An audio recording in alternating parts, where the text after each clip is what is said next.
This is the Relevant Podcast.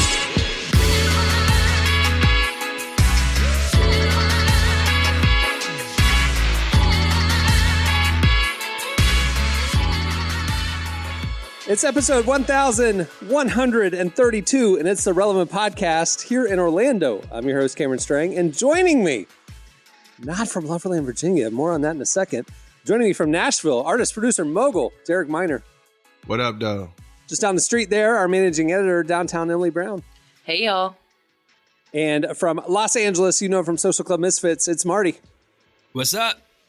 Jesse just texted us. This is the first time I can't remember when we've started a show without Jesse. He is caught in a meeting trying to put out a fire. He'll let us know if he can be here soon.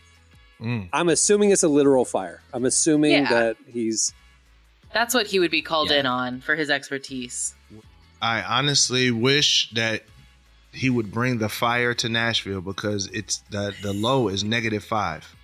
No, and the high is you lied. the high is 29. Yeah. So whatever fire that's happening in Virginia, if he don't mind, I'm wearing shorts right now. I'm literally wearing shorts. You wearing shorts right now? Like, I have an honest question, Cam. How long have you known Jesse? Since 2005. All right. So you guys were in college together, the whole thing, right? No. We both went to Oral Roberts University, but I went in the 90s. He graduated in 05. He was an intern at Relevant in 05 when he was a senior. And then after he joined the staff, we became good friends and, whatever. Yeah, I just feel like at one point, you guys were in the era of that one song, Jesse's Mom. And so I wonder if that was ever a conversation in your relationship. Jesse's girl. I think it's Jesse's girl. Yeah, you're thinking of Stacey's Stacy's mom. Jesse's girl? You're thinking Stacy's mom and Jesse's girl. Oh, they're sisters. Jesse's girl. Yeah. help! Please enlighten the black man. Oh, sorry, MTV. Yeah, in the 1980s, there was a Jesse's song. girl was there was a song called Springsteen, Jesse's wasn't it? Girl. Jesse's Girl. But it wasn't like music I listened to, so I didn't really know the lyrics. But Jesse told me like that song was like a traumatic song for him in like high school and college. Because like something about his ex-girlfriend. Maybe we'll ask him about it when he joins the show. Yeah, in a few, How about let's not make him relive childhood trauma on the Relevant Podcast. He's like, I have PTSD. Tell us that story. He really does. Like I was joking with him about it like 10 years ago, and he was like, "Yeah, that song, I can't joke about that song." And, like there was really something attached to it. Yeah. Anyway, so how are you coping in the tundra there in Nashville? When I lived in Nashville, if it would ice maybe like once or twice a winter, and the entire city was shut down. Or if there was like a quarter inch of a light dusting of snow, like the streets were empty. Nobody knew what to do. And so like now you guys have a legit cold situation going on. How are you? Like, what's going on? Like, are you guys okay? This is an interesting... Nah, it's lit. Like my whole street is white. Like it's like it got gentrified. And we live. What about the weather? I've been to your house. What about the weather? Live in a really nice neighborhood. What about the weather? Hey, I walked into that one. Walked into that one. I just bumped my head on the ceiling with that one for sure. But yeah, no, it's the I live on a hill, and like you just don't see the street. Like it's just snow. And I haven't left in 4 days. Like I've just been. Well, welcome to my life. I don't leave but like once a week to take my kid to school one day. Like, yeah. Welcome to my reclusive lifestyle. We're running out of Netflix things to watch. Can I put you on to something that's really good? Please. Okay. Do you have Hulu? Yeah. Okay. Watch the newest season of Fargo. Oh, okay, yeah. I hope that we interview one of these people from that show, or the girl. Juno. What's her name? I like this girl a lot. Juno. Yeah, she is great. I need to get into it because I love that. I love that type of show, and I just never started. Try with Fargo the newest season. Well, shouldn't I start at the beginning? Different. That's no. why I've never. They're all different stories. Different. Yeah, so it's an anthology. each one of them. So Fargo is obviously a bigger movie. The same people who wrote Fargo started this TV show. Every season is a new show about a character around Fargo. It links to Fargo somehow. The newest season is about this lady who it's a true story, accidentally tases a cop because a parent-teacher meeting gets crazy and someone grabs her. So she tases a cop, goes to jail, fingerprints, and apparently she has been – this is the first episode. Apparently she's married. She was married 10 years ago to some weirdo cop guy, and now he's trying to chase her, but he sends assassins and she takes everybody out. Like she's like Holy John crap. Wick as a woman, and it's like a true story. It's a crazy – I recommend everybody watch it. That's the best description Fargo for the season show 5. I've ever I seen. am on it. So it's like True Detective, where each season is totally, or White Lotus, where each Yeah, it's an season is anthology. totally related. Absolutely. Yeah. Got Yes. it. And so the first Yeah, see, season was not that's why I bad never- with Billy Bob Thornton. It wasn't crazy, but it was insane. The season was insane, but That's why I wasn't never bad got at all. into it, because I was like, well, I fell behind, and I was like, I can't catch up 3 or 4 seasons. So that's good to know. By the Yeah, I way, saw welcome to 5, the went show from Loverland, Yeah. Virginia. Jesse Carey put out the He fire. made it. Guys, he thank made you it. for your patience. And I jumped in midstream. Listeners tuned out. They left. Jesse's No, not here. listeners Tune were, in now. No, you weren't here. listeners were like, thank God, a listenable episode for once. Hey, Jesse, do you ever hear that song back in the day? It was Jesse's Mom was the name of it? Stacy's mom. mom. Jesse's girl. Jesse's girl. Stacy's mom. I could see how you could conflate them. Yeah, it's just a whole family Jessies are constantly just surrounded by, attractive a people. whole So family of that's- just, it's a whole family. It's Stacy's, it's Jesse's. Do you know my cousin is a guitarist in that band? for Rick Springfield or for Fountains of Wayne. Fountains of Wayne, they're covered. Oh, That's Yeah. the Stacy's pretty cool. mom one. Yeah. Oh, Rick okay, Springfield so- was yeah. Jesse's girl. Oh, okay. I just walked into that. Yeah, Yeah. that's the one. Well, that's an interesting tidbit. How are they doing? Yep. I- He parks here's my cars favorite- now. So that's good. Does he really? Yeah, he parks cars now. See, I wonder what Hey, happened to bands like LFO and like these did 20 drugs. years ago. They had Yeah. one hit. They made enough LFO money to be famous, and then gone. Yeah, LFO, two of them Here- got cancer. Like, true story. Oh, Two of them no. got cancer and passed away. Yeah, one of them is Oh, still no. alive. No. And then, a lot of them still, like, a lot of these old bands, they still exist. But then some of them did really bad things with their money during 2008 house booming time. Yeah. And so, now they're, you probably Really? saw it at Kane Prime, parking cars. All right, so listen, guys. Just, I want to take a side note here. Real estate ain't for everybody. Like, I just want to let everybody know that regardless of what the YouTube or the Instagram gurus tell you about LLC Instagram, like real estate Instagram, like you could lose your whole shirt and your socks and drawers And your house. trying to flip houses and And houses. here's the thing. Here's the thing about Fountains of Wayne, because I actually they're Stacey's. best known for Stacey's mom, but they were actually a really great band, and the irony about that, one of my favorite ironies of that band is they released that song, and I just referenced it. It was 2001, Yeah. and that year, because of that song, they won Best New Artist. Wow. Even though they had been making music and releasing albums since 1995. Wow. Like the Grammys, don't even Yeah. like you're new to us. We For didn't hear sure. you when you were doing like kind of cool indie rock stuff, but now that you had a novelty song break out on the radio, we'll honor you. But either way, I'm sorry about his housing woes. Same Right. thing with Jelly Roll. Jelly Roll is won Best New Artist at the CMAs. He's at 35. 39. 39, not 35, 39. And Jelly Roll has been making music longer than me. Yeah, he has. Like- I remember when Jelly Roll was rapping. Wait, Remember really? that? Those Yes. days, he was on World Star. Yeah. Yeah, he was on Yeah, World he was Star. hip-hop. He would rap. Hard. I'm talking about hard rap, like No, he could gangster rap. Like yeah, he could rap. Like he was Jesse- in front of yeah. cars and tattoos on his face, and he was skinnier. I feel like at one point too. no. Oh, yeah. When he No. was born. Yeah, right. No, Jelly been a big boy. I feel like Since I I've saw known like him. a thinner version of him, but maybe I'm wrong. Well, he eating good now. This man Yeah, is doing he's getting arena it right. tours, and I'm talking about this man was at Bridgestone not long Yeah. ago. Like, I bro, want him this to win. man I is like him. he's Yeah. bro. Yeah. Want him to win? He has won. There's no. He's running a 5K. Good for him. He's training for a 5K right now with Bert Kreischer. He posted No it online way. the other day. That's Yeah, kinda he's trying to tight. get healthy. Good He's for an him. interesting dude, man. Yeah. That's right. Yeah, When you good got for kids him. and stuff like that. One time in 2005, I ran into LFO at Urban Outfitters. Nice. You remember LFO? Likely place for Abercrombie them and Fitch to be. song? Abercrombie and Fitch. Right. One And Wish. so I recognized him. I was like, this is a random, you're at a Urban Outfitters in Orlando. Pause. How And did I you know like, it was "Are them? You guys LFO? At the time, they were more famous, and you just Great knew their question, faces. Emily. Thank He's you. like, "Are you light funky ones? Are you the light funky I ones?" asked one of the guys. I was like, "Are y'all LFO?" And he goes, "Yeah." I go, "The Abercrombie's downstairs." I literally told him that, and he looked at me with the most death glares of any person I've ever experienced. I was scared from the LFO. You were guy. scared of LFO? You're like, I'm just gonna leave. Yeah. I feel like if I was LFO, I'm sure you guys are in the music industry, but if you had a song of that, it was that huge at that time when pay structures were different. I would laugh all the way to the bank. You can make all the Abercrombie jokes you want. They never got a sponsor, which is crazy. Yeah. And it's like, I'll buy. I don't care what the market is. I'm buying any house I want. I got LFO Abercrombie money.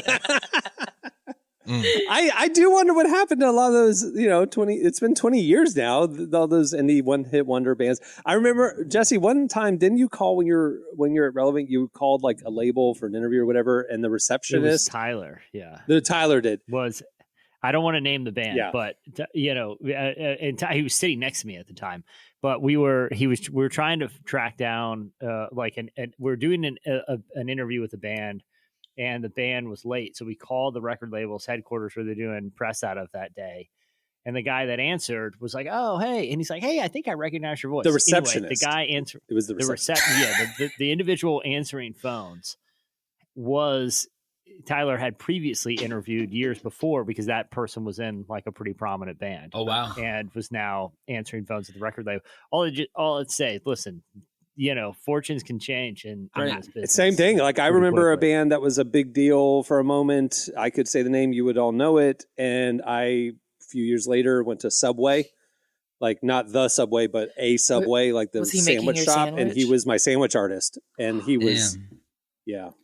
Wow. But it's not just music; it's media in general, man. Yeah. Like it's not making light of it. It's like, look, it's man, hard. That's and there's no shame in working. Work anywhere. Yeah, I think they stopped making music. To me, I think that's a big piece of it. Is that when you stop making music and you cruise off or try to always get that type of fame, it's really hard to do. You have to do what like Weezer does, or like any of these other guys where they just always made for their core fan, and then those songs happen to win. But, just focus on your core fan base, and hopefully that. Yeah, I was talking to a young artist who's killing it on social media right now. When I say killing it, I mean crushing it. And you know what he said? He said that one of his buddies, like, he wants to rap, but all he does is like sing. So, and he's tried out the rapping thing and it doesn't do well on social media. So he's like, he can't rap, even though that's a big part of his thing. He went viral for something else. And then there's another guy that he's like, yeah, this guy just finds the most popular stuff that's out and redoes it.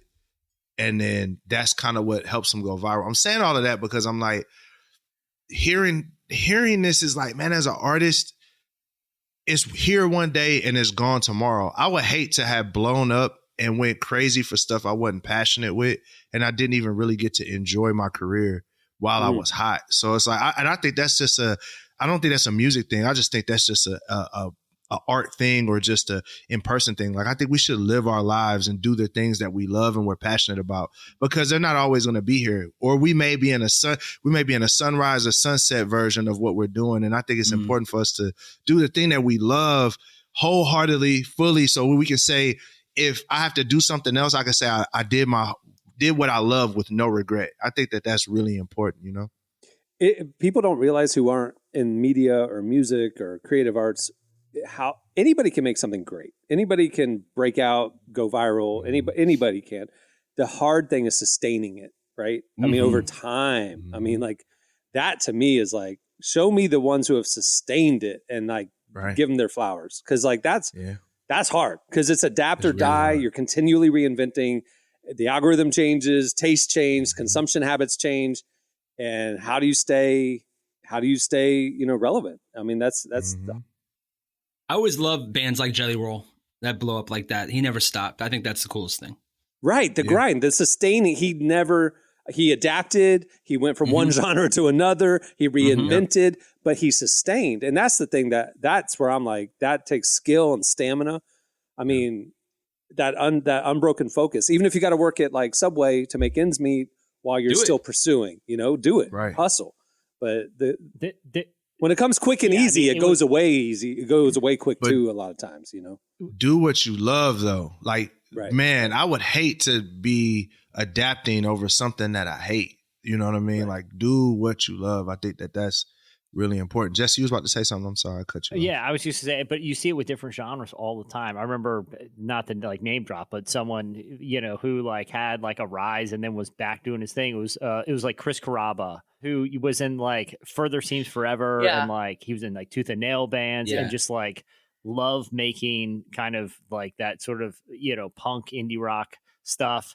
And when he started doing kind of just little side projects, Dashboard Confessional at the time like blew up, and he's on like a Spider-Man soundtrack. Right. And I remember him saying like, yeah, it was great, but like that was never the thing I was chasing. It was great that it happened, but I've always been doing the same thing. It just so happened that the zeitgeist intersected with what I was doing, but I was fully aware it was not going to last. Like, because I feel like if you chase it, if you chase that thing, then you might not ever get it. But Marty, to your point, if you're serving the same audience just forever, just doing what you care about, maybe trends intersect here and there, but you can't go wrong if you are working side hustles, along the way. You know who else said that? Pharrell. Somebody asked Pharrell how he's been able. It was around the time Happy came out.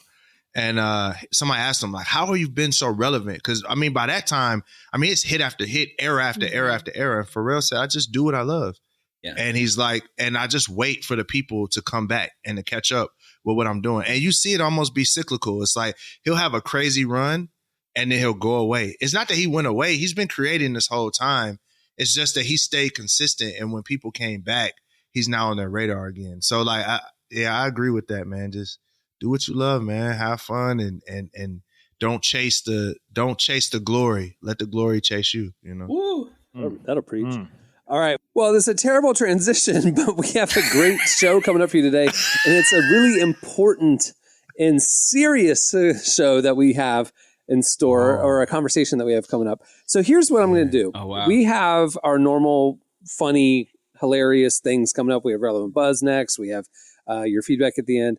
But we also wanted to talk to a person that I respect immensely and I've traveled the world with. His name is Todd Deatherage. He co-runs an organization called Telos, which has been working at peacemaking in the Middle East for 15 years now. And I've traveled over to Israel. I've been to the Gaza border. I've met people, Palestinian leaders and Israeli leaders with Todd.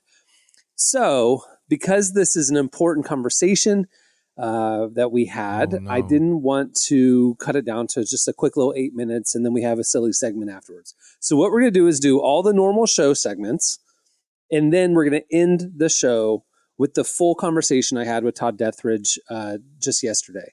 So it's 25 minutes long, give or take. And even if you don't care or really know much about what's happening in the war between Israel and Hamas over in Gaza, you need to listen to this. Just trust me. Just listen to it. And I know this makes the show longer than normal and stuff like that. So that's why we're breaking it up and kind of rearranging the segments. So, all right. So promise me, listener, promise me you're going to listen to this segment. It's important. So we talked to Todd Deatherage coming up because we thought, I've been distracted by we've told y'all everything you need to know about LFO. Maybe we should look at what's happening in the world actually, right now. Yeah. And after we're going to talk to Abercrombie historian Tommy Abercrombie and Tommy Johnny Abercrombie, Fitch, and it's about a 3.5 hour conversation about the impact of that single song in 1997. So buckle up and charge your iPhone batteries because it is quite the convo. Charge your Zooms. Charge your iPhone battery. Just when you think the interview is ending after being very exhausted. Trust us, it is only getting started. We spent 3 days with these guys, and They had a lot to say. Intersecting faith and no culture. One's talked to them in a while, so this is finally their chance to get some things off It was their an chest. easy interview to book.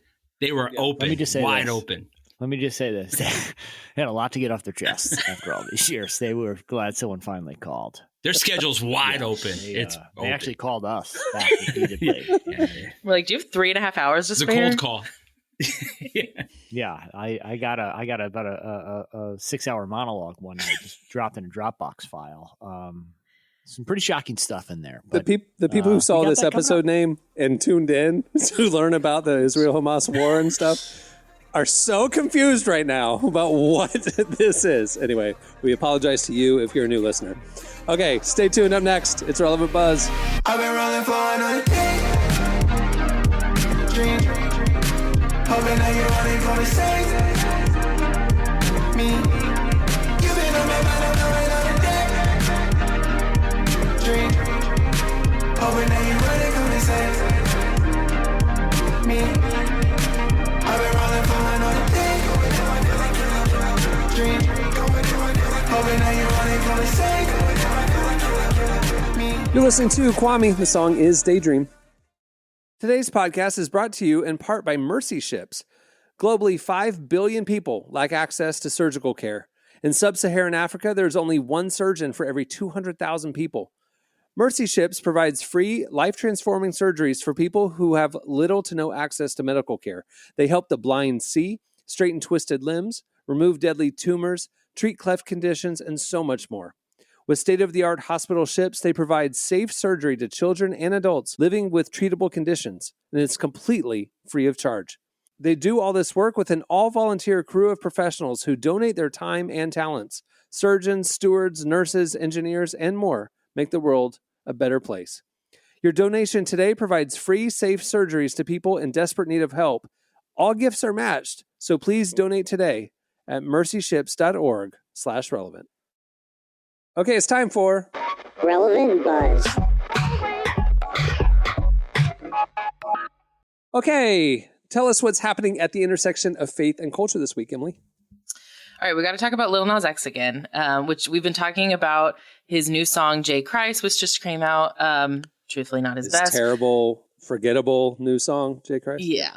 Especially considering a lot of like the controversial marketing leading up to it. We've discussed about this a lot, just the different tactics he was doing. And obviously Christians were upset about his trolling and the song. But after the song came out, he sort of posted an apology video. So in the video, he apologized for a gimmick where he sort of took communion. And if you didn't see it, it was a TikTok video he posted where it looks like he's in like a Catholic church, honestly. And he's kind of having fun dancing to his song while taking communion, which, as you know, is like a very just important part of the Christian faith.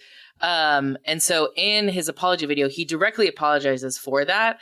We have a clip of it here. And I know, like, given my history with, you know, the Call Me By Your Name video, anything that I do related to religion can be seen as like mockery. That just was not the case with this.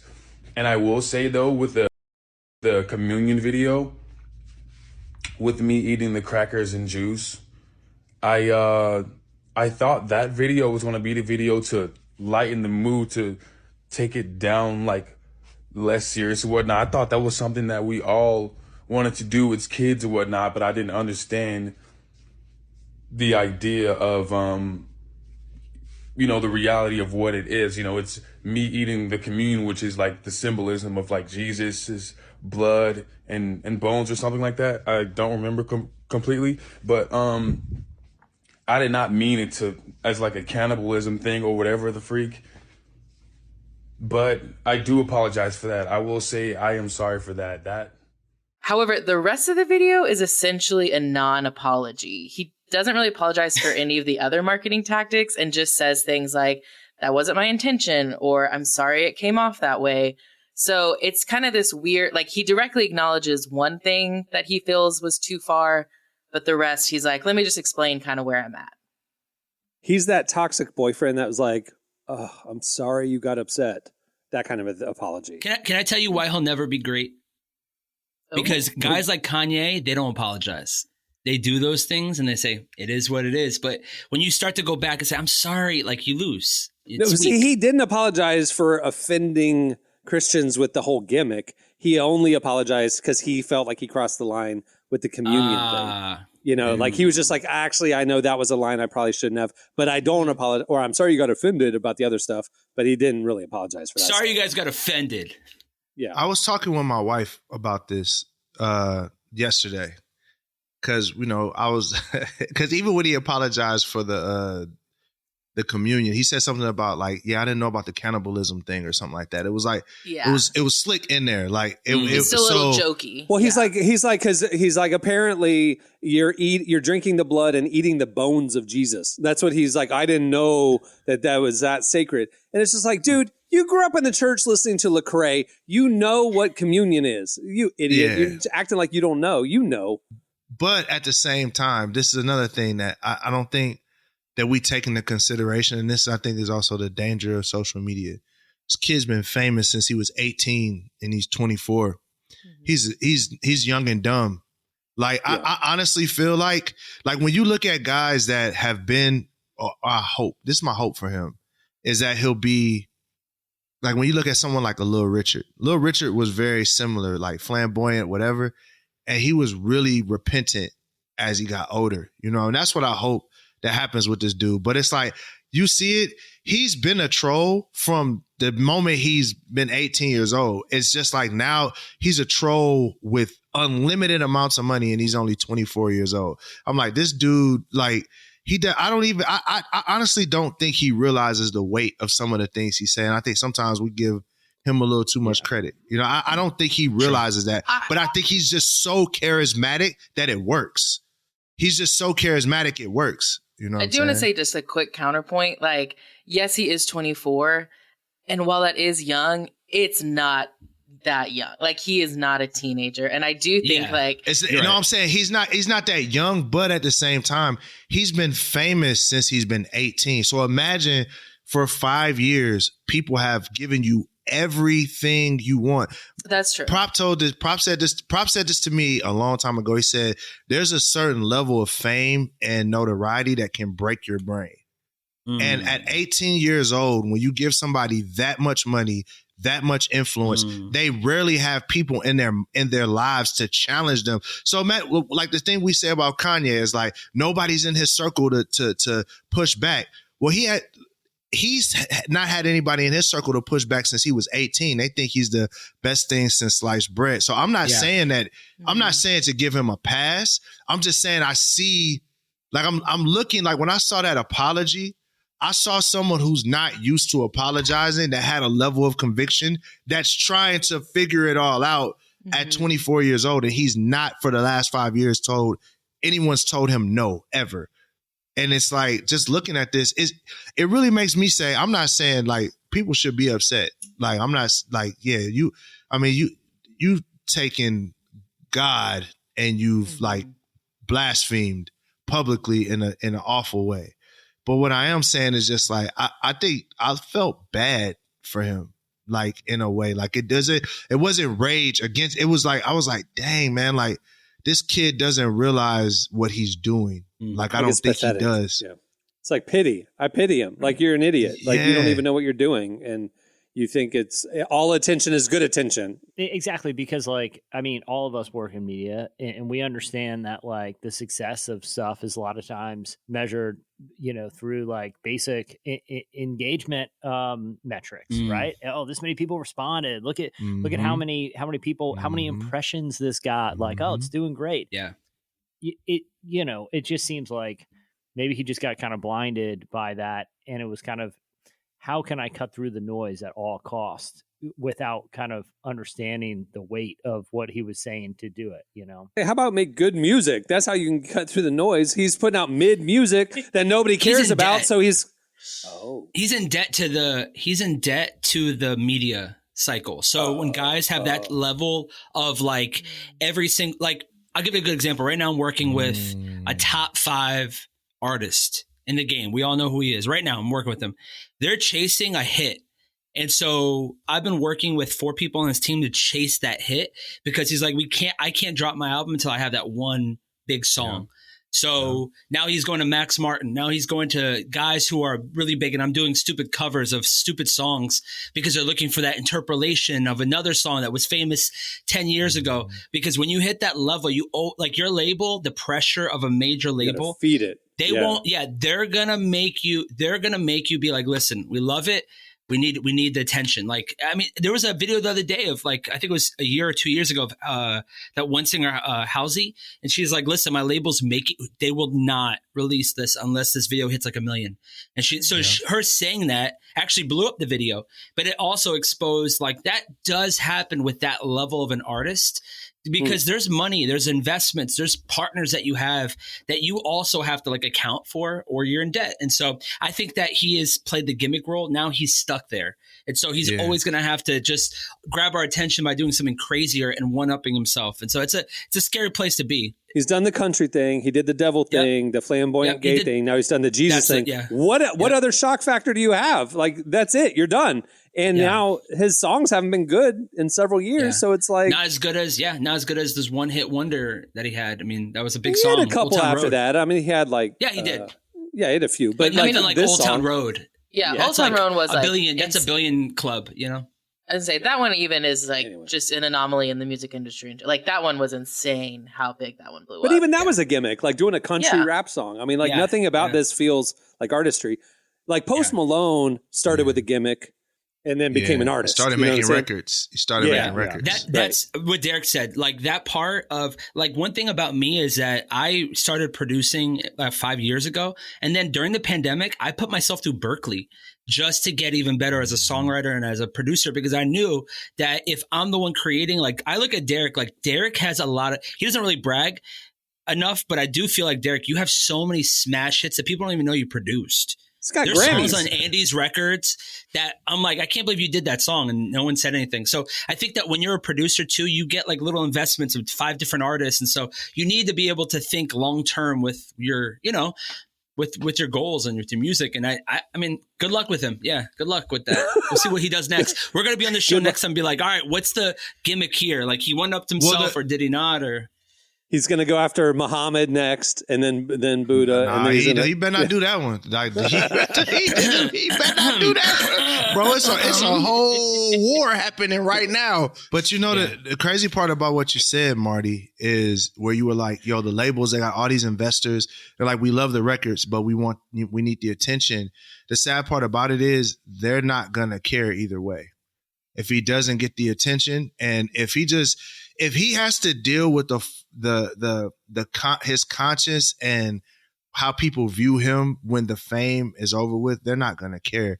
And I think that that's the hard thing of just about media in general, which is we have these public personas and then we have our souls and our personalities that we all have to wrestle with. And when all of the fame and the money is gone, we have to deal with who are we working at Subway, right? Mm-hmm. Like, who are we working at Subway? That's a heavy, I mean, I think ego is the only thing that prevents people from like really working and doing stuff like that. Like, dude, I've had to do so many jobs that I've not loved and not wanted to do to provide for music and stuff. Mm-hmm. So for me, I don't have an ego in it. For me, it's a job, and it's my, thankfully God has given me a gift, but I treat it like a job and not like as a, hey, I'm going to ride the wave up. And I think that everyone in this room, we treat media like a job. We don't treat it like we got lucky and then we're going to ride the wave and see what happens. Yeah. It's like, we're planning out. And so I think it's important for people to plan out their future. Back. This episode is sponsored by QuickBooks, and we want to let you know. I'm sorry. That would have been perfect if we got that sponsor. Yeah, Tony Robbins' real estate investment course that he's launching. Oh my god! And sponsored by Abercrombie & Fitch. Yeah, I'm seeing so many Tony Robbins ads on TikTok right now. He's doing a free seminar, January 26th. He's doing a free online Tony seminar. Robbins I don't know. Is everywhere right now. I love Tony Robbins, man. I love him. I do too. Actually, that dude's brilliant. Do you though? I do. At the airport, I'm like, let me stop and listen really quick at this airport. I really do. The dude is wise, man. He's wise. If I don't listen to him very often, but whenever I engage his content, I'm like, man, that's good. That's good stuff. Anyway, here's the thing. I think he needs to take it down a notch. A little intense, man. He curses a lot.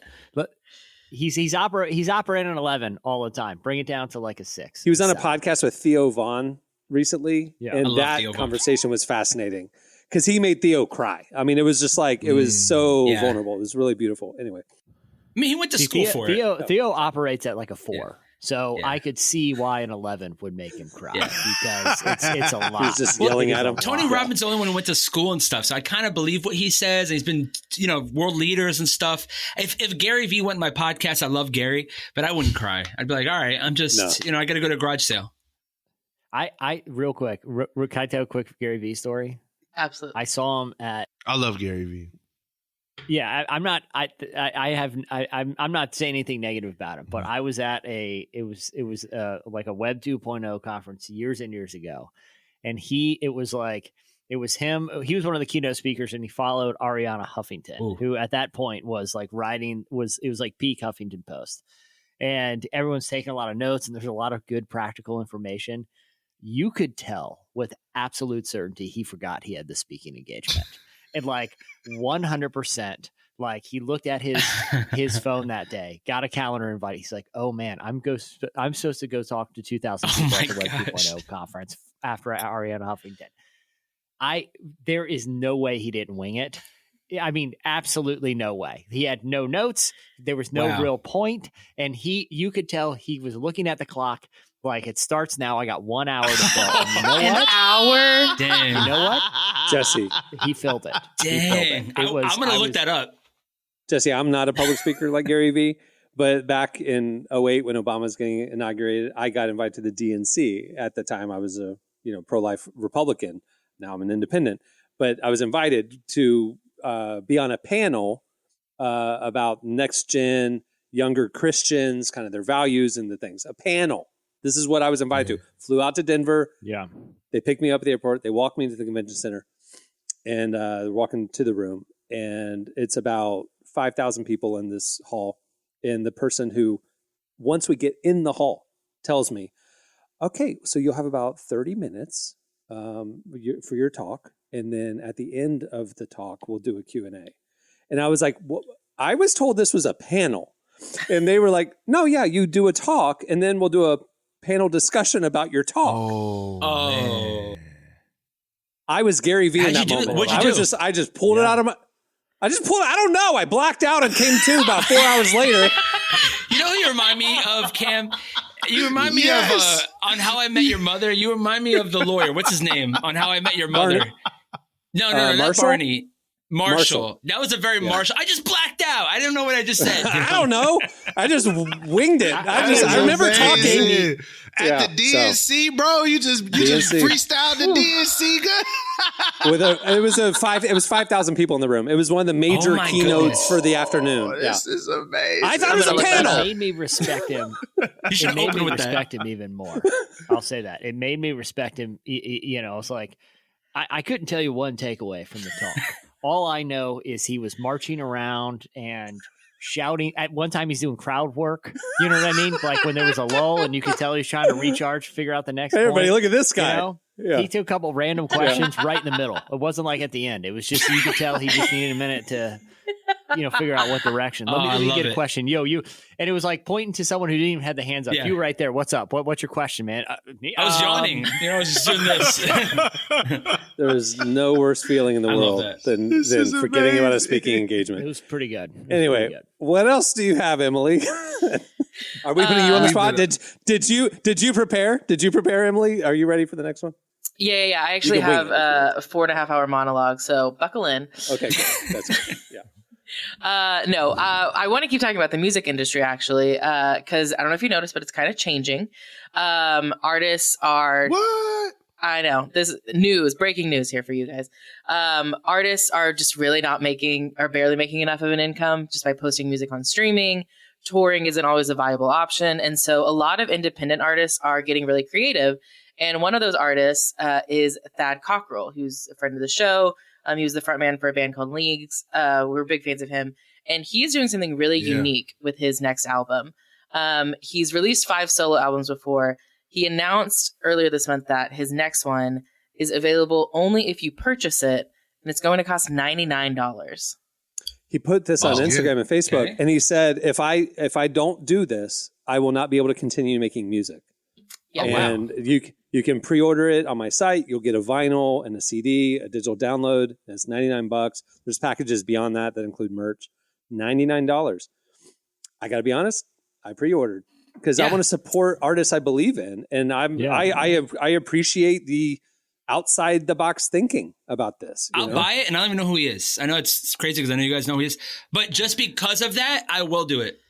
So 2.5 years ago, Thad kind of had a moment because he had one of his last solo album had some songs that kind of he's a good indie pop artist.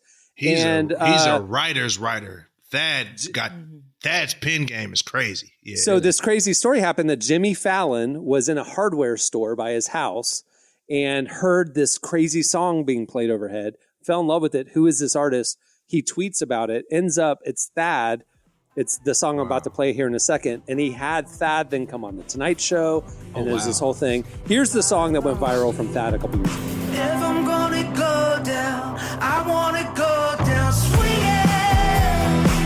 I wanna go down hard with all of my heart. If I'm gonna go down, I wanna go down swinging. So now he's got his next project. He's been writing ever since then. And his next project is coming out. And he just realized that I can't put this out on the streaming platform. So it won't be on Spotify or Apple Music. He's going to keep it to his hardcore fans. You guys have been talking about your base, your core fans, and they'll be the ones that support you. He said, well, cool, support me. Put your money where your mouth is. And he's doing something I've never heard of before. So good for him. I love that. Well, Nipsey Hussle did it. Yeah, that's right. Nipsey Hussle did it with mixtapes. I guess Wu-Tang did it too. That $1 Million album. Remember they did that one copy? Yeah. But the other thing too is like, music is one of those things where value, and I feel like this has kind of got lost in like the streaming area where everything's quote unquote free. There's a cost to stuff, but it might not, you might have to pay directly for it like in the old days. But like, I was reading like the old Freakonomics. Have you guys ever read Freakonomics books back in the day? Yeah.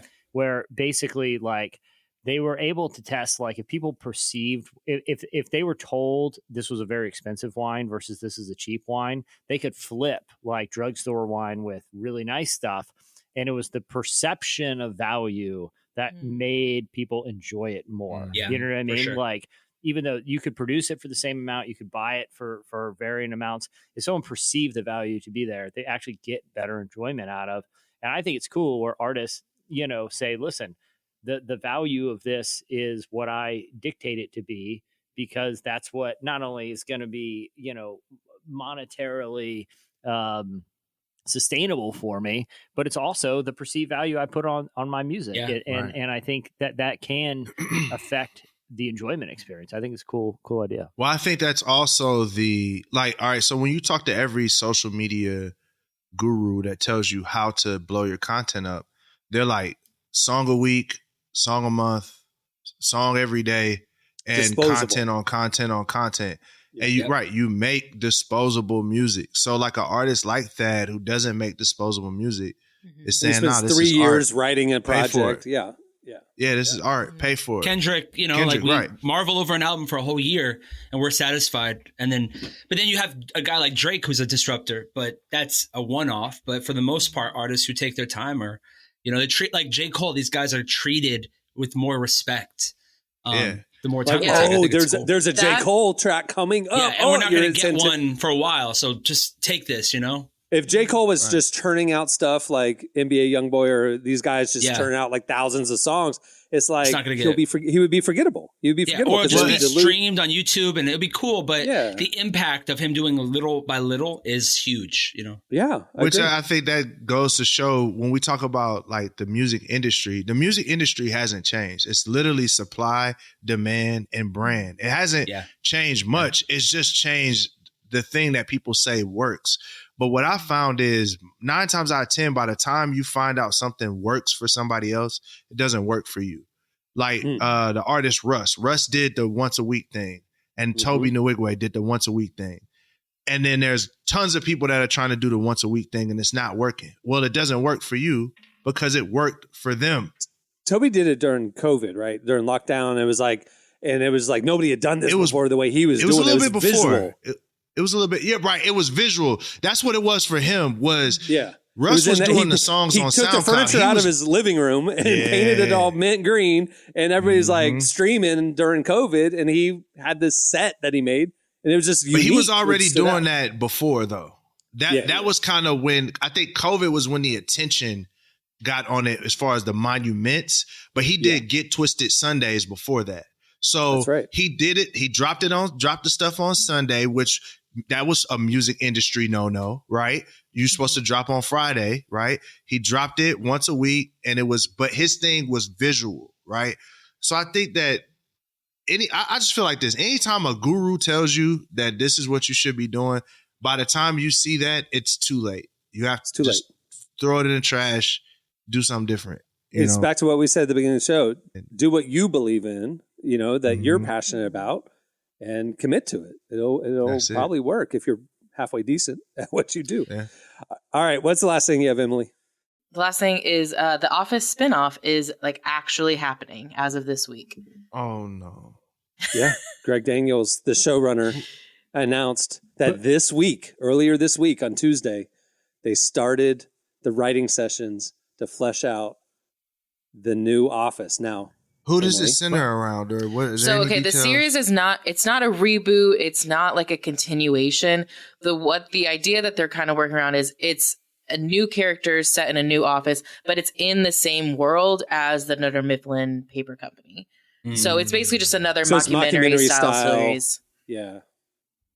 It's like the 40 Rock. It's just another camera handheld talking head. Well, he did, But the idea is like the characters in this show could potentially interact with people from the Office universe, like possibly like a little cameo or something. Yeah, or maybe there's references to. It would be like, Derek, you could help me out with like how a random product from like Stark Enterprises would show up in an unrelated Marvel universe. Like they could be using Dunder Mifflin stationery hypothetically, even though it or whatever, they could have interesting intersections there. Is kind of the implication. It's the OCU, right? The Office Cinematic Universe.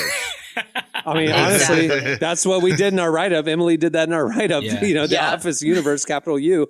Like we talked about this. Like I'm kind of going like The Office worked in the early 2000s because it was a shared mundane experience that America understood. We're bored at work. We're playing solitaire. We're cutting corners. We're, out of an 8-hour workday, I'm really working for 3.5 to 4 hours. It's just like there's dead time. There's water cooler conversations. It worked. That is not the reality anymore. You're working at home. You don't have dead time like that. That company has cut your job and sent it to AI. You know what I mean? So it's like Dunder Mifflin with 14 employees in the old days would be 8. I agree with you. That was the best part. Now. The mundane, the boring, the drab colors, But imagine it set in the world of Zoom and remote and balancing remote work and side hustle. Like I feel like the punchline has changed. The punchline is no longer mundanity, but there are still punchlines to modern work life. Think about what he did with Parks and Rec. Okay, government, bureaucracy, weird people. Is that like, the same universe?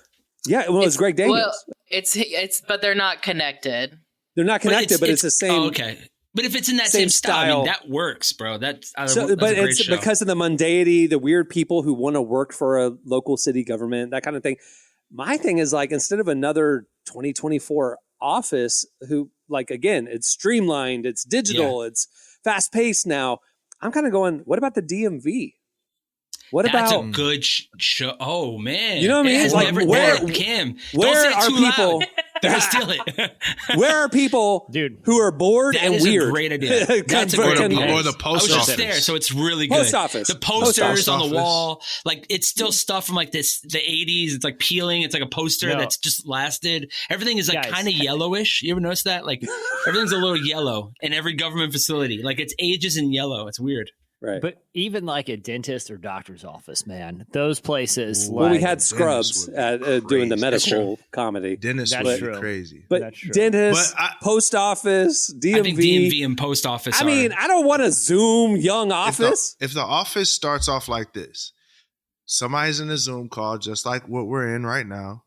They have a suit on, and then the guy gets up and he's butt naked under like his shorts or in his underwear. He gets up and you see that, then I know we're going in the right direction. Nah, but I definitely think I don't know. I'm nervous. I know, me too. The only thing that makes me not nervous is Greg Daniels is such a good developer if he's and writer. in part of it, we're good. He don't miss. So I think as long as he gets the setting right, he'll be fine. I really think he'll be good. Because obviously, people still love mockumentary style. Like Abbott Elementary, literally is winning awards right now. But think about it. It's an inner city. Right. It's an underfunded inner city school. So it's like challenges and dead time and weird characters and situations that come up. You know, we need that. We need like the middle of nowhere. You know. I don't want Zoom new business. I want we need Ohio. We need to be in Ohio this show. It needs to be centered in Ohio. Yeah. Anyway, all right, Greg Daniels, we just gave you some free ideas. So if you want to run DMV, we're going to ask you for that check. Cameron's going to come after you. The DMV or post office. I'm just kidding. I'm telling you, how has there not been a mockumentary? We are going to ask for this check. Not Cameron. Well, see, because I was Cameron and I were talking about this. Like the best part, some of the best parts about Parks and Rec were the weird people that came in and asked for permits or were at the forums and stuff. Mm-hmm. And it's like, everybody's got to go to the DMV, which means... And also, who wants to work at a DMV? Weird people. Sorry if you're a DMV employee. But I'm saying, so the characters themselves would be weird. The person who works at your local DMV is going to, slow down your next process. Well, your license is screwed next time, buddy. Revoked. You're gonna be in line for a minute, buddy. All right, that'll do it for... Make sure to check out relevantmagazine.com, where we are covering the intersection of faith, culture, and everything in between. Thanks, Emily. All right, stay tuned. Up next, actually, it's your feedback.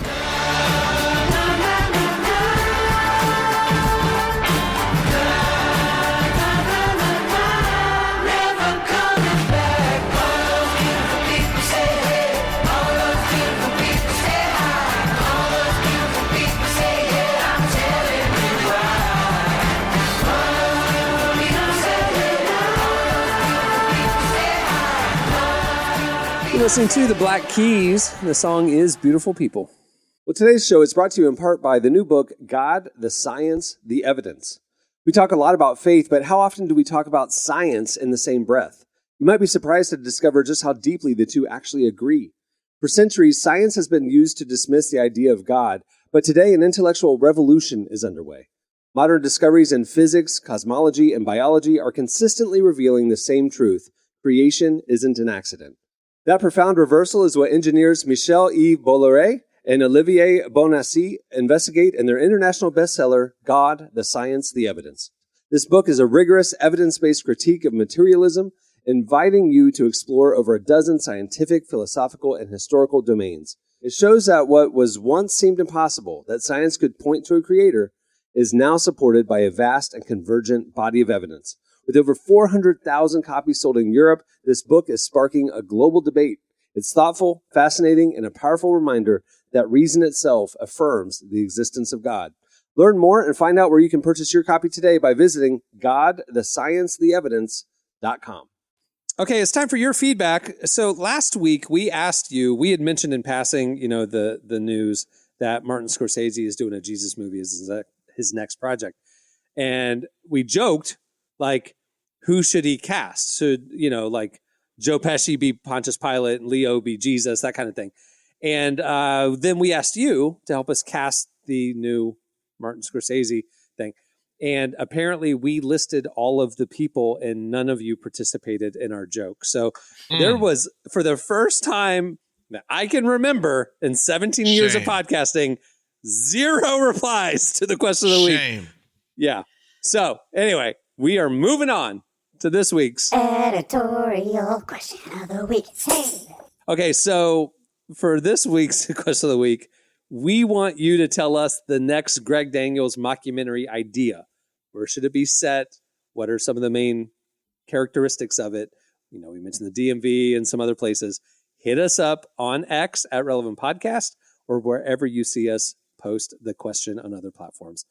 I feel like there's got to be like some bonus points too if you can like even talk about the certain characters, because like I'm thinking about who does work at the DMV. Anything. Well, not only actors, but like who does work at the DMV. Like you got to have one person who's like crazy energetic for no good reason. Yeah, most of them are going to be the lady like, who's been there 50 years and she's checked out. And she's sitting down. She's not even standing behind the counter. She's got like one of those high lifted like seats. You know what I'm talking about? Like she's got the glove with the fingers are popping out of her wrist. Okay, thank you, Derek. I want a church mockumentary. I want to run it because I want a First Baptist mockumentary. I would like. No, I want a Pentecostal mockumentary. I actually would like a mega church, like a non-denominational. Yes. But I do feel like the Righteous Gemstones, have it's a lot of that. It's not a mockumentary, though. It's not a mockumentary, though. I have a vision. I would love to do a mockumentary, but I want it to be a smaller church, but they think it's a big church. Like, because the youth pastor who's like, we got to have fog machines, and it's like 8 children have showed up. I don't think I want that because, and I'll be honest, I have a lot of experience in that. I used to work for a church. I was about to say, I know exactly. I have these characters so in my mind. So they bring the power team in, Cameron, man, use your resources, bro. Like, let's go make this happen, bro. I know a few prominent Hollywood people. I'm thinking, who should we call to get this fast tracked? But no, Derek, I agree. I want this because, and the reason I do think the showrunner needs to be someone who does love the church, because I think someone could easily take this and make certain jokes that it's they're a bunch of charlatans. They're a bunch of scam make it like artists. the Righteous Gemstones, where it's like you got to make it where it's like wholesome. Like The Office had wholesome moments. So did Park. It has to feel like you're not. It has to feel like it comes together in a positive way. The call has to be coming from within the house. You know what I'm saying? Like the jokes are inside jokes. We get it. But we're not cynical. Yeah, that kind of like the pastor has to be like Michael Scott, in my opinion. Where he has a great heart, but he's just clueless. But he's also, you don't know if he's really smart or he's just lucky. Church is still growing despite his craziness, But that's such a good point because Michael is such a fun character, because every now and then you get glimpses of like, oh, you actually are good at your job. Like he'll land a big sale and you're like, oh, I get how you got that. And I think that could work for like a lead pastor where it's like, you're kind of a little scattered, but then you like put him on the pulpit and you're like, oh, I get it. Like, I get it. This is a good man. Dude, I agree. I peeked behind the curtain. I don't know if you guys even acknowledged, but I stepped away for just a moment there. Oh, and did? Came back. It sounds like I jumped back into the greatest TV pitch I've ever heard. It is. I'm serious. It's I'm the serious. Office. We're talking about it. Like if it's in the DMV church, if it's in post office, it's the question of the week, Jesse. We're in feedback. You missed an entire 2 segments. Feedback this week is pitch us the next Greg Daniels mockumentary setting, show, premise. But if this comes to life, I am volunteering for the writer's room, and I can scour the internet for footage that almost seems mockumentary right now, like that. I think honestly, I could probably sit down with a video editor and put together a pilot with actual church footage.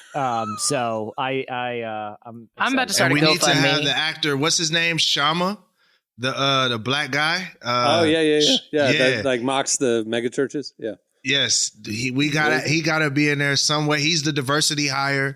He's the diversity. Right? He's the diversity. He's the one hire. black guy on the entire church staff. He's on our single next month, Derek. Just throwing that out there. I'm gonna go. He's on our single next month that we're dropping called Nope. He intros the song. He's the funniest guy in the world. Shama, shout out to you. Yeah, he's hilarious. Listen, I'm going to go as far as to say, is this idea is too big? Like the mega church passes more than David Wallace. I think you could distill this down to the worship team and still have a great team. Okay, no, Jesse, my pitch is that it's a smaller church that thinks it's a mega church.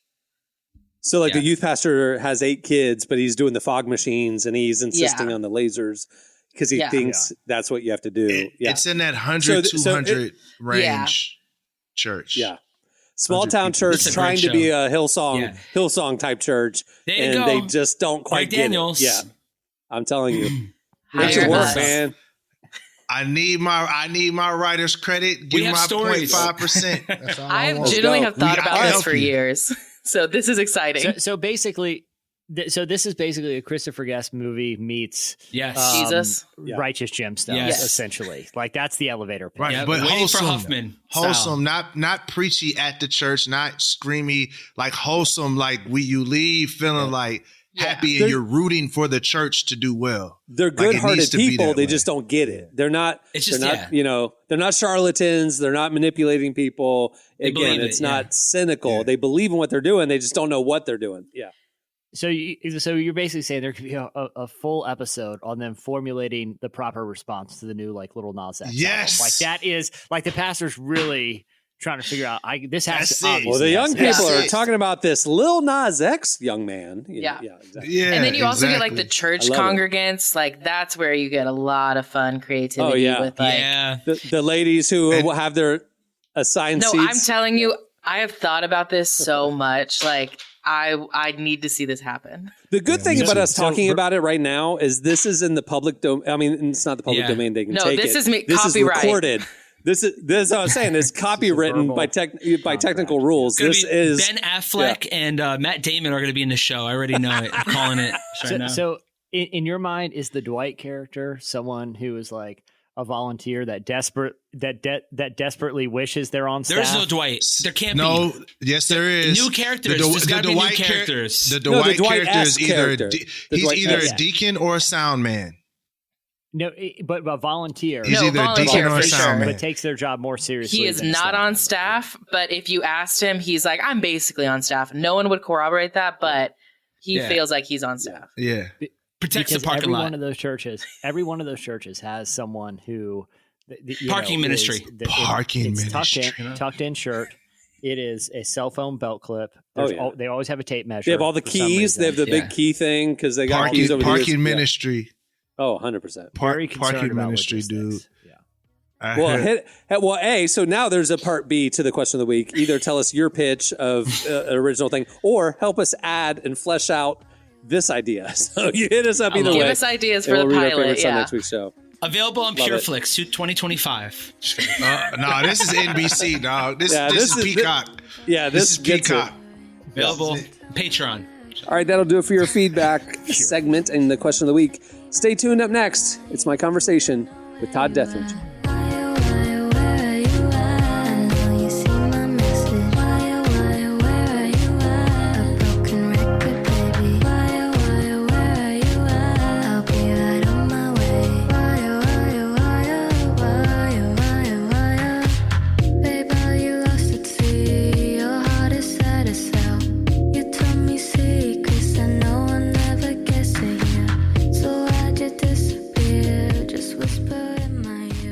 You're listening to Audrey. The song is YWA. Well, today's podcast is brought to you in part by the new book, Confessions of a Christian Alcoholic. Author Jonathan Seidel knows firsthand how even believers can get stuck in shame and destructive habits, especially when it comes to one of society's biggest obsessions, alcohol. In Confessions of a Christian Alcoholic, he details his spiral into disordered drinking and shares the 4-step process he eventually used to break free. There's hope for alcoholics who become Christians and for Christians who become alcoholics. Find Confessions of a Christian Alcoholic wherever books are sold. What if you could change a child's life with just $10? Right now, thousands of vulnerable children in East Africa are suffering from jiggers. It's a painful, preventable parasite that burrows into their feet. Soul Hope is the only organization treating it through foot washing, medical care, and durable closed-toed shoes that protect kids long after treatment. $10 may not seem like much in today's world, but when we come together, those small gifts add up to big change. Join the 10 for 10 campaign. $10 protects 10 small toes. Visit soulhope.org/10 to give now. One small gift makes a big difference. Again, that's Soulhope, SOLE, hope.org/TEN. Like I mentioned at the beginning of the show, our guest this week is Todd Deatherage. He co-runs an organization called Telos, which has been really working on the front lines at peacemaking there in the Middle East. Todd's background is in politics at the State Department. His co-founder in Telos, Greg Khalil, is a Christian Palestinian. So they come from two different perspectives, but what brings them together is Jesus.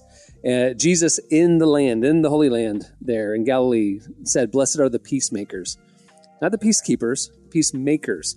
We as Christians have a role to play in not only being informed about what's happening in the world, especially in the Holy Land, but also playing an active part in it, in trying to bring about peace and equality for everybody that's affected right now. So I wanted to bring him on to talk about the conflict, now that it's gone on for months and months, and there's tens of thousands of lives that have been lost, and there's the potential of it escalating. I trust Todd and wanted to bring him on to help give perspective about what's happening, what we should think about it, and what we can do to possibly make a difference. So without any further ado, here is my conversation with Todd Deatherage from Telos.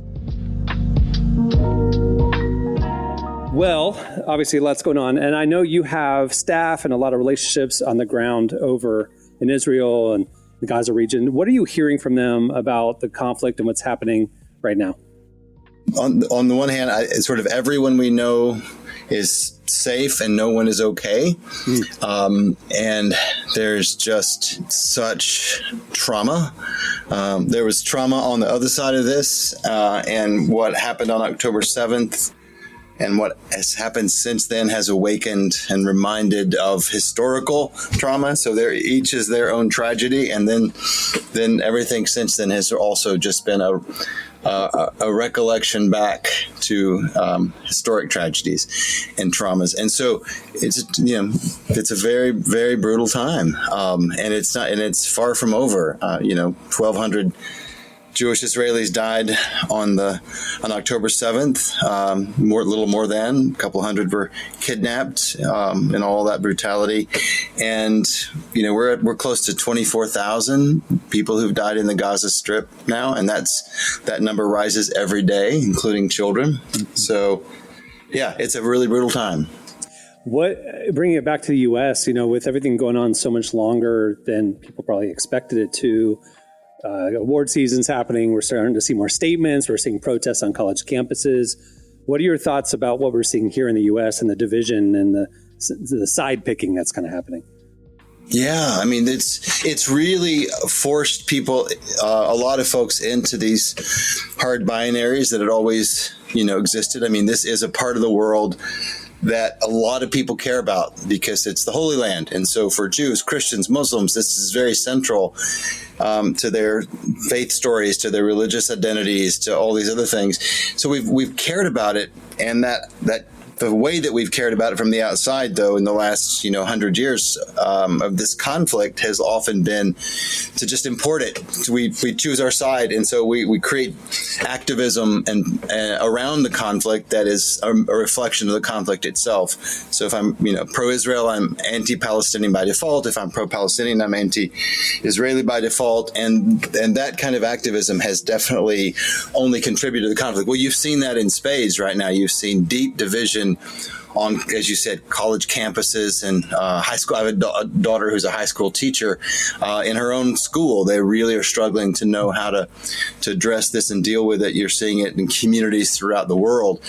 And that is just a reflection of just, where we are on this. But on the other hand, a lot of folks are also struggling to really try to understand this outside that binary. And they're trying to look for the humanity of everyone here in unique ways. And that's been a really interesting development too, I think. This is a space we've tried to carve out for 15 years now. Telos was 15 years old this week. In fact, our work was found. We started, this is where Greg Khalil and I did back in this week in January in 2009, really trying to carve out this new space that said that it's a false choice to say that sort of I'm for one against the other. I have to be for the flourishing of all if there's anything that's going to work there. And we rooted that in a deep set of friendships and relationships. You've met many of those people on all sides of this. You've been with us to the Gaza border, and you've been in one of those villages that was attacked on October 7th. You've also been with us in many different parts of the West Bank and refugee camps, and you've met with people on kind of all sides of this, and you've seen the way we've rooted ourselves in those relationships, and always knowing that any reality there had to account for everybody's being there and their legitimacy there, but they're flourishing there and their equality there. They're not to be there under systems of control and occupation and blockade and all of that, but to be there with equality. And that vision that we've always encouraged and supported with the people there have in that way, and tried to build here at home in the U.S., it just turned into a shared grief right now. But we're finding that a lot of people share that. We've just had so many people come to us in the middle of all this, looking for that space that we've been trying to carve out and now trying to hold. And I don't know if you've seen this, but Lifeway released some poll numbers back in December, surveying how Christians were thinking about all this. It was incredibly encouraging. There was an enormous amount of nuance in there. American Christians who responded to this Lifeway survey were, 80% of them were definitely understanding that both people had a story that had to be honored and recognized. More than 80% of them supported a two-state solution, which is such an old and tired idea that doesn't really have any credibility there anymore. But it gets to this idea that some way of dividing, sharing the land, living in a new political arrangement in which everybody's equal was in the imagination of a lot of American Christians. And so I think this moment is revealing of, people are really gravitating to the extremes, mostly out of deep pain because they have these personal connections to it and they see it in these ways. But also a lot of people are trying to sort it out in a way that appreciates the humanity of everybody there. And that's at least that's something to build onto right now. Because it seems like all we're hearing is protests or people getting dropped by their managers because they tweeted a thing. It seems like everybody's picking very hard sides right now. Totally. So. Yep. And you have the dangerous rise in anti-Semitism. Right. You have all, this demonizing of people in Gaza as if they're not even human beings. I mean, that's all out there right now. And it's so ugly, and people are afraid to speak often because of these things. Right. But yet there's a whole nother way. And we got to keep arguing for it. I keep having to explain to friends who kind of see some headlines. They don't really know what's going on. They know terrorists attacked Israel and Israel responded. Honestly, there's a parallel to 9/11, right? Big response, long-term response to an attack from a certain sect of people or group. And I'm trying to explain to people, like, this isn't a Palestinian war. This isn't a war of Israel versus Palestine. This is Hamas. Hamas is a terrorist organization. This is not representative of all those citizens in Gaza, because they're kind of going, well, yeah, bulldoze Gaza, get rid of all the terrorists. I'm going, explain this to people. There are millions of non-Hamas adherents in Gaza, innocent lives being lost. Absolutely, yeah. Hamas is a religious and ideological nationalist movement that was birthed in the 1980s out of the sort of influenced by the Muslim Brotherhood in Egypt, and their vision is a Palestinian state that is observant of their understanding of Islam and Islamic law and that sort of thing. And they gained their real purchase as an opposition to the peace agreement. The dominant Palestinian political movement, the Fatah party through the PLO, the Palestine Liberation Organization, committed itself to this peace process with Israel to try to create a two-state solution and all that. And that was where the vast majority of Palestinians were, and all the polling that was happening at the time, and Israelis too. And Hamas becomes the kind of the resistance to that. And there was a resistance on the Jewish-Israeli side too that didn't want that, but the combination of the two, the assassination of the Israeli prime minister by Jewish opposition, other actions there, Hamas attacks, terrorist attacks during that time, the continued growth of settlements, all these things kind of threw that off the rails. But that's how Hamas really came into its own in some ways, and ultimately they took control of this Palestinian enclave or territory that was under Israeli control called the Gaza Strip. And they have controlled it since 2000, 2007, under a full Israeli-Egyptian military air, land, and sea blockade in terms of everything, what goes in and out. And so people have been shut off from the world in this place, and it's been the kind of place where extremism is going to breed. It's a breeding ground for that, because you have no ability. People for the last 17 years have had no ability to move inside and out of the Gaza Strip. Very limited access to what even can come in and go out in terms of goods and materials and things like that.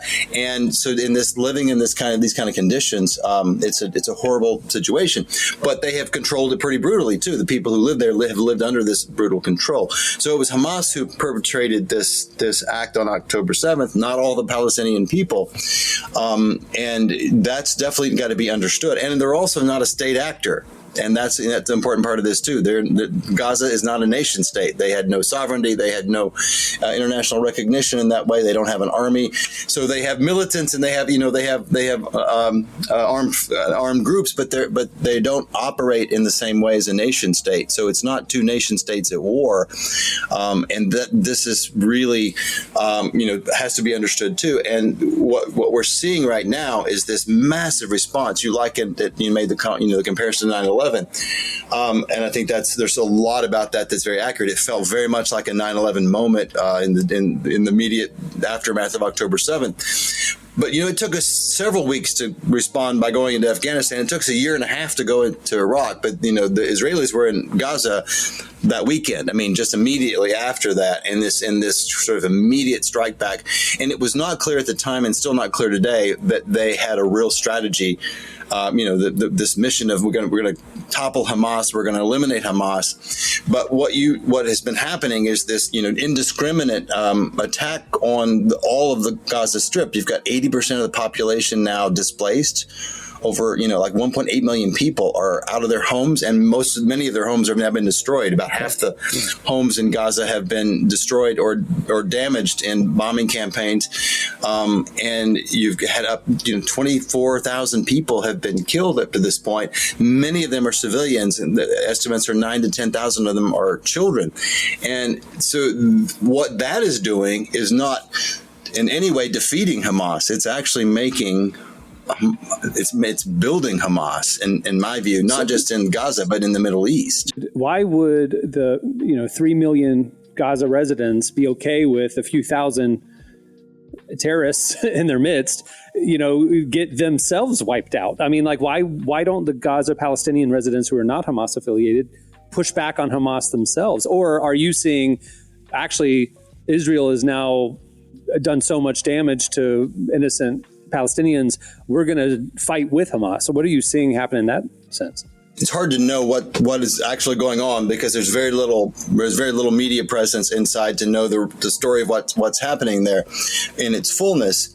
But there's definitely still resistance from Hamas fighters to Israel. Israel has soldiers on the ground, and they're doing these massive bombardments, and they've moved people around. The overwhelming majority, of people are in no way resisting or fighting against Israelis. They're just trying to survive. The most important military power in the Middle East is conducting this campaign against this terrorist organization and against the civilian population, and that's the key part of it. It's an overwhelmingly civilian population that is bearing the brunt of all this. And but what happens in these situations is that people become drawn to extremism as a result of these kinds of things. I mean, when you have massive civilian death, the response to that is often you create new people with such hatred for what just happened that they end up going on these paths of revenge. And so it's hard for me to see how that this is in any way doing anything but ensuring that you can't kill a bad idea. I mean, the Hamas ideology is a really noxious idea, but you can't kill all the people who have a bad idea and eliminate an idea. The more you try to do that, the more innocent people you kill in that process, the more you're going to ensure that idea gets perpetuated. The way you counter a really bad idea is with a better one. And if you give people a hope for a better future, many people will gravitate toward it. There will be some who won't. There'll always be the resistors who won't. But you marginalize them. You push them to the edge if you give people hope. And what people in Gaza have not had for a really long time is any sense of hope. They've lived completely, and what we have to remember is that the people in the Gaza Strip, the Palestinians who live there, who are now displaced and refugees, more than 70% of the people who've lived in Gaza's a postage stamp size, piece of real estate.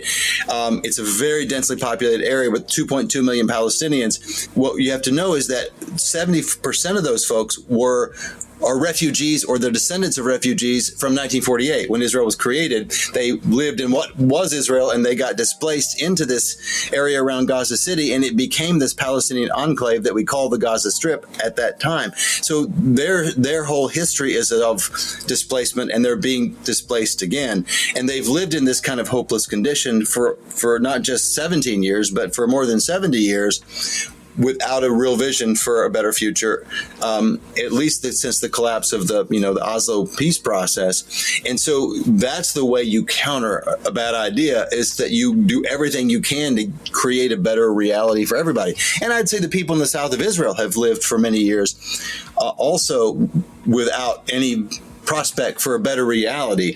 So the government's response to the rockets that have been fired out of Gaza for 20 years now onto the south of Israel has just been to what they call mow the grass, to bomb Gaza every so often, to push back, but to never really try to deal with the situation in Gaza. And you've met one of those, one of the residents there who was always calling for her own government to engage this issue, not to just imagine that if we just keep in this kind of, we just keep bombing them and they keep lobbing rockets, and then we use our superior power to kill a bunch of people in Gaza and then get a little bit of a calm, and we don't ever deal with the issues that we're stuck here. So those people have also been lacking a vision, and many of those people have been have also been drawn to kind of a more extremist view about who their neighbors are.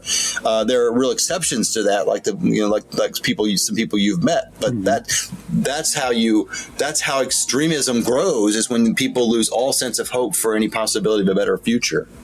I don't think people here, or at least our readers, maybe don't realize the extent that the U.S. government and U.S. taxpayers are funding the Israeli military. What are your thoughts about how our government has responded so far? I've seen the Biden administration get criticized for funding what they're calling genocide, and I've seen the Biden administration get criticized for advocating for peace or a ceasefire. So it seems like the U.S. doesn't, from our vantage point, from way far away, it doesn't seem like we have a clear path or like how we're involved in the conflict. What are your thoughts about how the U.S. has been involved? Well, I think from the very beginning, President Biden, I think was deeply moved in a very personal way by the horror of October 7th, and he jumped into that with an immediate embrace of Israel, with Netanyahu, and he really hasn't really wavered from that position, in spite of the fact that we're over 100 days into this, and we have, again, 24,000 Palestinians who've been killed and a massive destruction. He has made the decision to fully own this war. And so America, in the eyes of much of the world, is very much a partner in what Israel is doing in Gaza right now.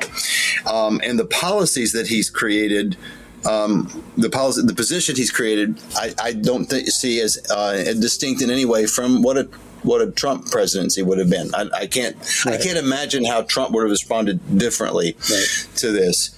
And so that's the decision the president's made. Now, there have been some real attempts at other levels underneath the president to try to walk some of that back as the bombardment continued, as the death toll has mounted, as the potential for this thing to spread regionally, which is still real and still possible and still happening on some level, as that has all really raised so many concerns about peace and security in the world. Others have tried to walk some of that back, have tried to take that bear hug that the United States gave Israel and use it as leverage to get Israel to to pull back some. There's been very little evidence that has had any impact so far. So at this point, we own this war, and we own whatever the ultimate consequences of this are. We are fully seen as being a part of it. And so if that's, you know, if your position is that's that Israel's right to do all that it's doing, then we're very much their supporter in that. But if your position is that this is a disproportionate response and it's an unhelpful one, and it's then there's a whole critique of how the U.S. has played a role by, you know, the U.S. alone stands out in the world as the country that has prevented all the other international pressure that's been calling for some kind of negotiated ceasefire and hostage release. And even though we have worked with diplomatically with the Qataris and others to get some of the earlier hostages released, the U.S. should get credit for our involvement early on in trying. And we were a part of the work that the Qataris did to get some of the hostages released earlier. But the point of that is, we own this, and you know, we're Israel's largest benefactor. They receive more military aid from the United States. The United States gives more military assistance to Israel than any other country in the world, $3.8 billion a year. And we're trying to give them another $14 billion right now. And the only reason we haven't is because the Congress is so dysfunctional that they can't figure out how to do it right now. But there's broad bipartisan support. So at some point, we'll give them another $14 billion and probably more on top of that, because that $14 billion number was identified back, you know, last year as money they needed in real time for the war, and when there's now going to be more needs, and so I'm sure we'll be providing that as well. So we have a huge role in this, and Americans need to understand our role in this and our complicity in this. And if they're not comfortable with what's happening in our name, we need to be talking to our elected representatives to say, you know, what we think about that, because this is being done in our name, and we need to at least understand that and decide if we agree with that or not. We have been from the very beginning saying that violence is how we got into this. It's not how we get out of it. This is what got us here. What Hamas did on October 7th in no way made Palestine more free. And everything Israel has done since then, I don't think has made Israel or any of us more secure and more safe. And so that's how these things continue. It's not how we get out of these things. And we've been calling for negotiations to end the bombardment, and also to get the hostages released. Those are the key things that I think could help us find footing to do something different. But this pathway of, you know, holding hostages and massive bombardment and displacement of you know, all these people and all the deaths, that's not, there's no end game in that makes any sense to me. What is the best case outcome and the worst case outcome that you see? I don't even want to talk about the worst case outcome. I know why, but because I've been saying this in some conversations. It's like, y'all, you don't realize that the fight over in Lebanon in the north is now getting roped in, and they're allies, and Hamas is getting now allies, and then we have allies, and then, you know, like, all of a sudden this could expand. And so, like, you can draw your own conclusions of where that goes, but I don't think people realize. I think a lot of Americans are just so focused on inflation or whatever that they don't realize that what's happening in this little tiny country over there really could be a tipping point for the globe, you know? Yeah, there's a lot of geopolitics there's a lot of proxy wars that are happening. I mean, a lot of this is really about, you know, our own desire to assert ourselves in that part of the world, and the Iranian ambitions and our desire to counter that, and the Russians and the Chinese realizing there's some power vacuums there that they could step into. And so all of that was the precursor, the immediate precursor. There's, you know, long historic issues as to what was bubbling up with all of this. But the immediate precursor was our trying to negotiate a peace deal between Saudi Arabia and Israel as a way to counter Iranian bad behavior and ambitions in the region, and to counter Chinese influence. The Chinese had just been signing some deals with Arab countries, and so like we were everybody was playing geopolitics on the Middle Eastern chessboard, and it all blew up. Well, those dynamics are still there. You're still seeing these Iranian funded resistance movements that at least have a lot of support from Iran and have collaboration with Iran, as you mentioned, Hezbollah in south of Lebanon, the Houthis in Yemen. Like, all these things are live, and those things are still very worrisome. There's some direct U.S. action going on right now between the U.S. and the Houthis in Yemen, so all this could go into a much more regional conflict.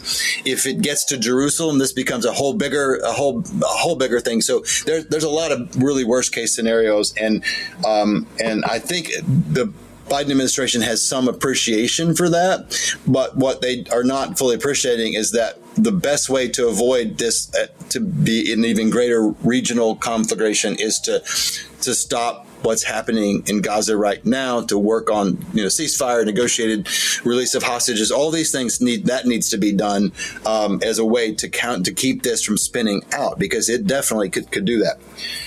It's hard to say that what a best case scenario is right now, because there's this idea that things have been going in a really bad direction for a really long time there, and people would often say, this is going to blow up, this is going to blow up. They'd often say it's got to get worse before it gets better. There is a version of it gets worse, and then it gets worse some more, right? And that's easily where this could go. What we've got to do is at least not let that happen, and to really redouble all our efforts, internationally. All the involvement has to be directed toward supporting all those voices on the ground, supporting all the kind of work on the ground, supporting all the international work that would create a more fair, just, safe, equitable, secure system for everybody there. We've long argued for dignity, security, and freedom for Israelis and Palestinians in equal measure. And whatever that political arrangement is that achieves the end of different systems of control, that marginalizes extremist ideologies, that minimizes violence in all its forms, not just the direct violence of terrorism and military violence, but the violence of occupation, the violence of these ideologies that create supremacist systems of who's more favored than the other.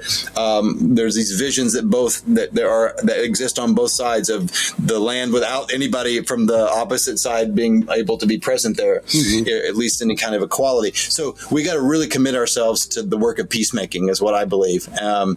And we've got to really commit ourselves to working with those folks that are going to create that reality. And we've got to make a big commitment to the work of the healing of the traumas. I mean, there's just so much historic trauma that's always been there, as you've been there, and that it's kind of almost like you're in this giant open air PTSD ward as you walk around. I mean, everybody has that in their family and in their story, both on the Israeli and the Palestinian side. Well, now they have it even more, and so we really have to remember these sort of basic concepts, that trauma that's not transformed is transferred, and we're seeing massive transference of trauma right now. So really looking at ways to bring healing to these people, and to allow them to bring healing in their own communities, and create a different, more equitable table where people can choose how to live in that reality where nobody lives as a second-class citizen. I just want to say I appreciate and respect the work that you've committed yourself to over these last 15 years. Congrats on the anniversary. I hope that this message of peacemaking and intentionally, like equality and whatever gets heard, because I don't think people realize how tenuous the situation is right now. And there really is no end in sight. As you just said, I don't know what the best case scenario looks like.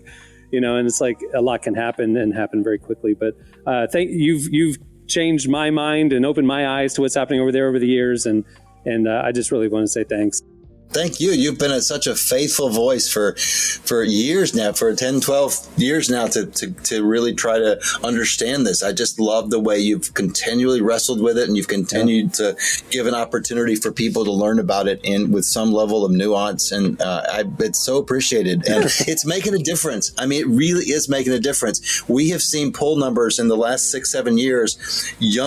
Particularly younger evangelicals have dramatically shifted on this. And they have not switched teams. They haven't gone from being pro-Israel like their parents to being anti-Israel. They've just widened the aperture, and they are understanding the complexity of this. And I think that folks like you are a big part of that, of the way that you've been willing to get a message out there that says this zero-sum kind of stuff is just keeps us trapped. We've got to find a way to understand the humanity of everybody in a situation like this, and then support that. So thank you for that. I really appreciate it. Well, I'm telling you, it's talking in nuance in the media. It has always been hard. Talking about a third way in a contentious situation has always been hard. But in the last 5-7 years, it's gotten a lot harder.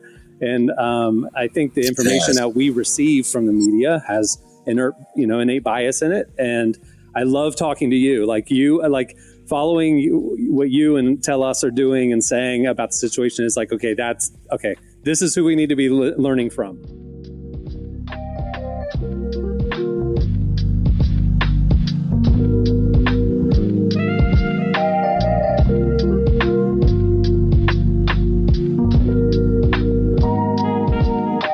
That was Todd Deatherage. Find out more about what they're doing and ways you can get involved and get more informed by checking out their website, tellusgroup.org. Fantastic stuff. Also, if you want to share the conversation we just had or read it and go through it again, we have put the full transcription at relevantmagazine.com, and we'll post the video of our conversation as well. So you could share that. Check it out on the Relevant YouTube channel and check it out at relevantmagazine.com. All right. Well, wrapping things up, make sure to check out relevantmagazine.com every weekday, where we're covering the intersection of faith, culture, and everything in between. If you want to stay connected, make sure to get our daily newsletter, where we send you our top 5 trending stories in your inbox every morning. And if you want this show and the site, but ad-free, sign up for Relevant Plus. Relevant Plus, as low as $250 a month, you can get this podcast and everything at our website, and full podcast archives, our digital issue, beautifully designed, and more. You can find out all the information right there at the website. Just click the Relevant Plus tab. All right, on that note, we'll wrap it. I'm Cameron Strang. I'm Jesse Carey. I'm Derek Miner. I'm Emily Brown. I'm Marty. We'll see you on Tuesday. Have a great weekend, everyone.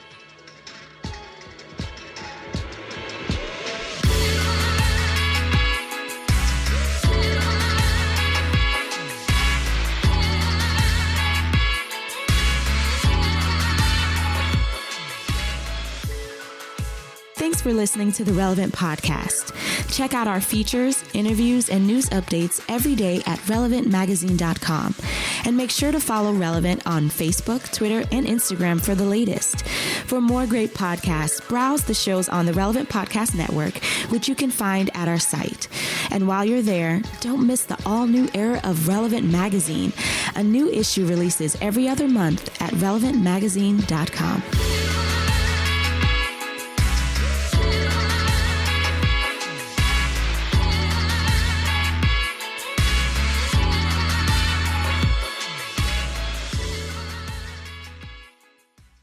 Tommy Abercrombie and Johnny Fitch. Relevant Podcast Network.